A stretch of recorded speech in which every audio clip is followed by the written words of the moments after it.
کہ تمہاری ہمت کیسے ہوئی میرے حبیب پر حملہ کرنے کی؟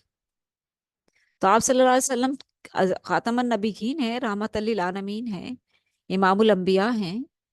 کبھی دشمن کا وار چل گیا، کبھی اللہ تعالیٰ نے جبریل امین کے ذریعے بچا لیا، کبھی ہر بار بھی تو بچا سکتا تھا نا اللہ تعالیٰ. کیا نہیں دیکھ رہا تھا کہ میرے حبیب کا گلا دبا رہا ہے یہ شخص؟ کتنی اذیت میں میرا حبیب. ہر بار اللہ تعالیٰ بھیج سکتا تھا نا جبریل امین کو، کیوں نہیں بھیجا؟